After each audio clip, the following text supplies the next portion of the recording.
Super great to meet you. Nice to meet you. And I appreciate you coming off on your day off to share your story. So I know you're still in the Guard. Yes. You just came back from the Guard weekend? Yes, Okay. in the Kentucky National Guard. I'm here in Tennessee, so it's a little drive to get back home to my home unit. But I just got back yesterday, and it was kind of perfect timing.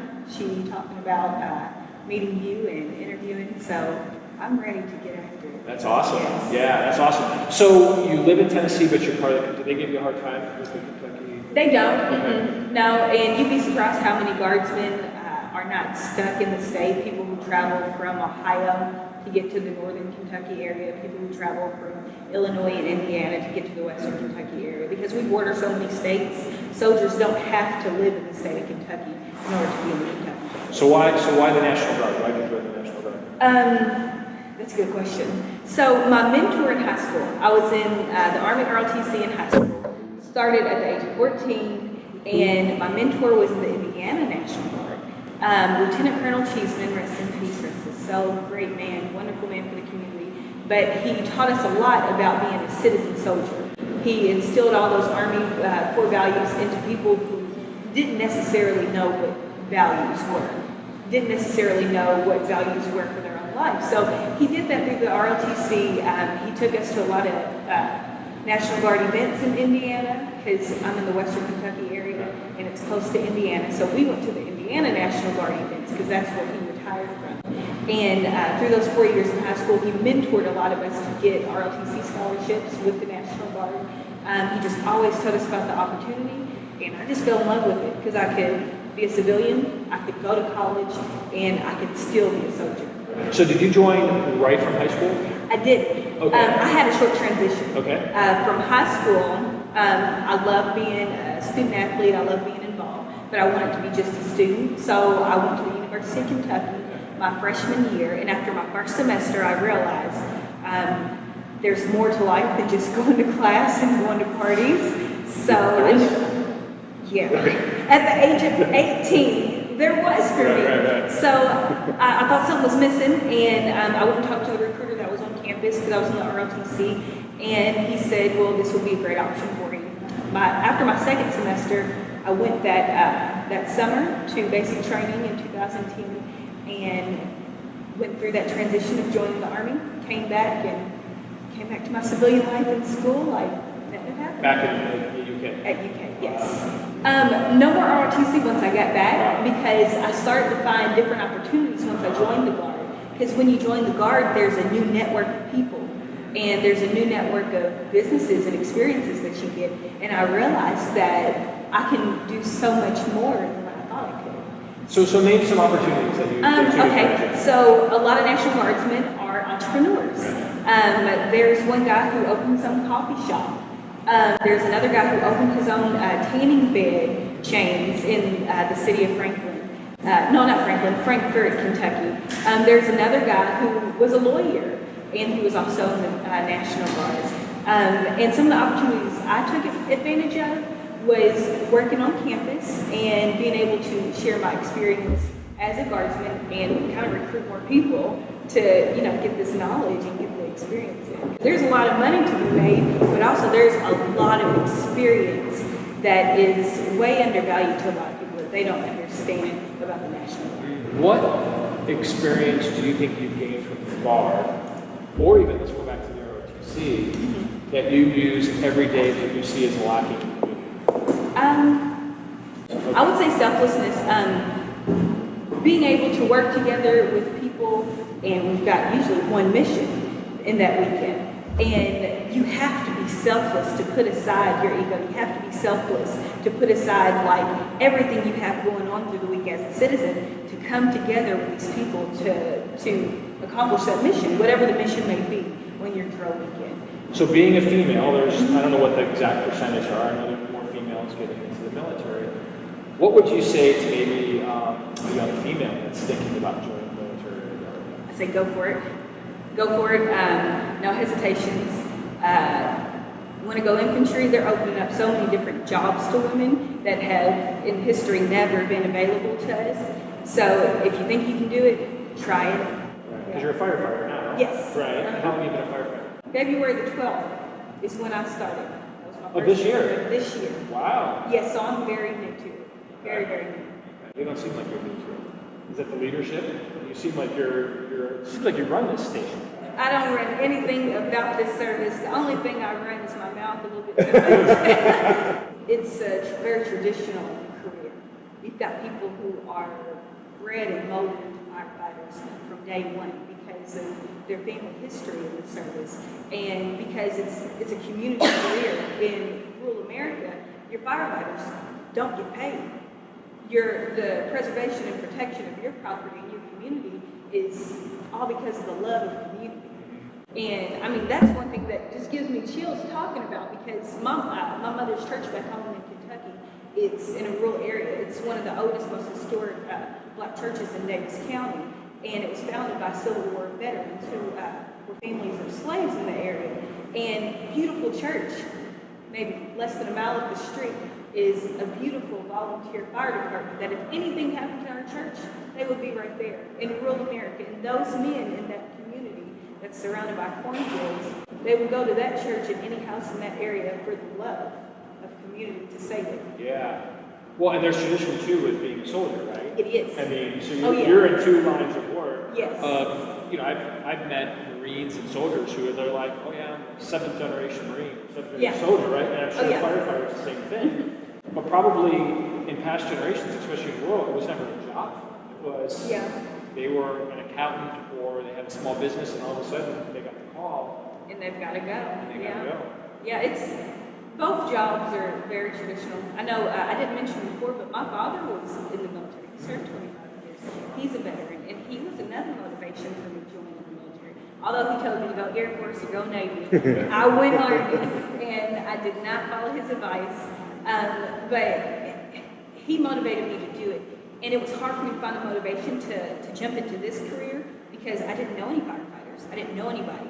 All I remembered about fire service before my mentor encouraged me to apply was the fire safety display in schools, when they would come to your schools and talk to you about it. Or actually, when I was in Lexington, Kentucky, my apartment burned down. And I lost everything. And that's another story about gratefulness. But that was one of my only experiences with the fire service. And then I met another guardsman who was in this department, and he took all my skills, took all the stories and complaints that I made about my current life, and he said, everything you can do and you have done in life, you can put to work in this career. And sometimes you don't see yourself in a role if you haven't seen someone like you in it. So traditionally, I could see myself as a soldier. But as a firefighter, firewoman, I couldn't see myself because I'd never seen somebody like me do this. Yeah. So you saw him as a soldier coming home every day. I could see that. But he wasn't a firefighter. Yeah. Right? So you weren't close to that. That's awesome. Yeah. So I could see you sharing your story to kids in school, honestly. I mean, you just had an incredible story of just doing non-traditional things and getting after it. Yeah. Right? Yeah. And like you're like ready to roll, man. You were flexing in the background. It's like I don't want to. Welcome to the gun show. Yeah, it's like welcome to the gun show. I want to put on a long sleeve shirt because I lost a lot of my guns. But no, that's incredible. So what's next for you? What's next? This career, just getting started. I'm in year one. What's next is many years of service, many years of learning. Hopefully more education. What you'd love to learn? What I would love to learn.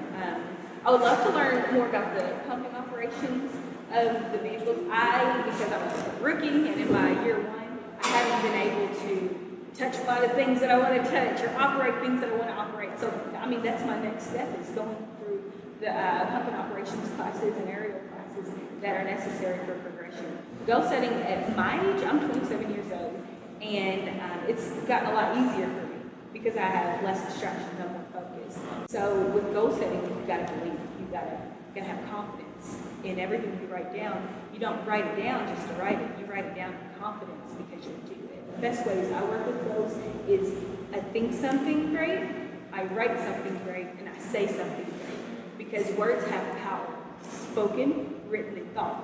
So when I do those three things with one go, it's almost like concrete. It makes it solid, and in my future.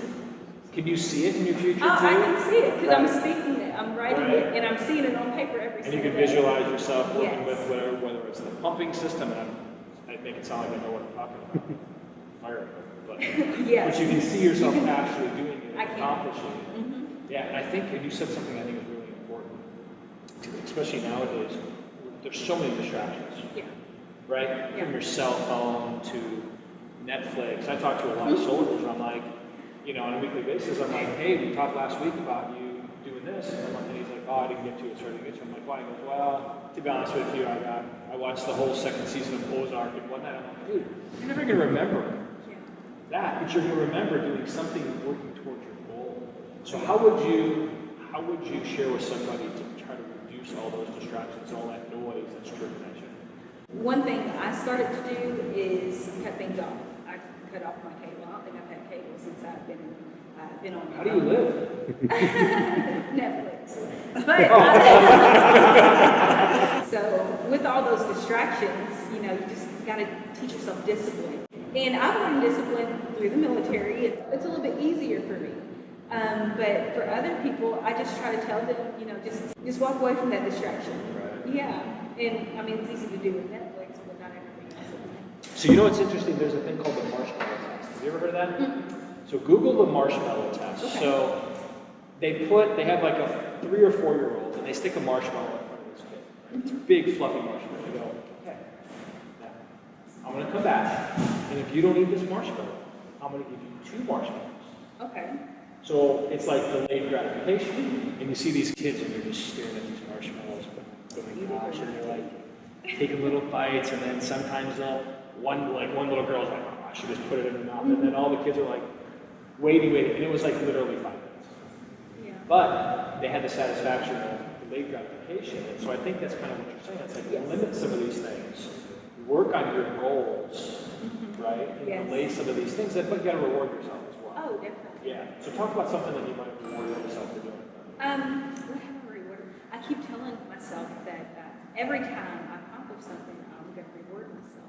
But I'll give myself this unrealistic reward. It's like, oh, when I graduate with my bachelor's, I'm going to get myself a brand new Lexus. I don't have a brand new Lexus. I paid off my little Dodge Dart, so why give yourself a brand new Lexus? Right. So instead of giving myself the unrealistic goal, I reflect it, because sometimes gratification doesn't come from comparison, but it comes from reflection in your life. So I told myself when I graduated from the academy and got this job, I was going to buy myself an English Bulldog. I love English Bulldogs. I love pugs. It's just this obsession I have with the military, the guard being away on weekends, being here for 24 hours. Who's going to take care of the dog? Exactly. Yeah. So that was another unrealistic goal. And plus, the Bulldogs are expensive, and I want to save money. Get a pony, right. So I realized my gift isn't a dog to myself. I can't reward myself with things like that won't fit into my life. So my reward is having this great job. And between the garden here, I can't find time for a vacation yet. But my gift is the fact that I know a vacation is coming. I would suggest that you do reward yourself because you're going to delay some of these things, and you don't need to go out and buy a $40,000 Lexus or whatever that is, or buy a dog that's going to be even feel guilty while you're at work at the guard weekend. But take a long weekend, right? And invite a friend, or just go and have some time by yourself, because you probably don't have a whole bunch of time by yourself being with these guys here, I can tell you right now. So reward yourself with some of those things, because you're going to get busy, you're going to accomplish, and then, so just some advice from an old guy. I go hiking sometimes, I go trail running and stuff, and that's really fun. Yeah, that's really fun. Like the Nashville metro area, you can get a little bit of everything, some country music, go down to Broadway and shake your tail feather. You can just do so much here in Nashville. I don't even know what else to say. I mean, you've done a lot more than most 37-year-olds that I've talked to. So congratulations. Thank you. Yeah. Any questions you have for me, or? No. Okay. Well, actually, how? The American Dream. I saw the website and the vision, the purpose. It just says so much. So I'll have to do some research. This is inspiring. It really is. This has been 15 and a half years of my life. You know, I don't get paid. I funded it personally for 13 years. I still continue to fund it. I get to enjoy it now with my wife, and we're gonna hit the road. We'll see. We haven't stayed a night yet in this trailer. That'll be interesting to see. Oh, well, Yeah, she's 5-star. This is the way to go. This is the way to go. I think they call it clamping or something. Okay. Clamp or camping. Okay. I'm combining words. I don't know. You can do that. I just made that up. But I literally pitched them to donate this trailer to me, and they have a program called the Endless Pyramid. And so they've been super generous. They provide the vehicle, the gas, all that kind of stuff. And then we have some great sponsors like Zappos, Norfolk Technology, and Quest Bars, and Grunt Style, which I'm going to get you some Grunt Style swag, which is a great military brand. And then we're just going to hang out in this trailer and meet more interesting people like you. And we've got some events. You are for sure inspiring, and I've got to reward myself less and write more reminders of goals. That's what I took away from you. It's like I want sticky notes kind of everywhere. I have some stuff I read and I have some of that kind of stuff, but you really set the bar. So I appreciate you. Thank you. Thanks for your time.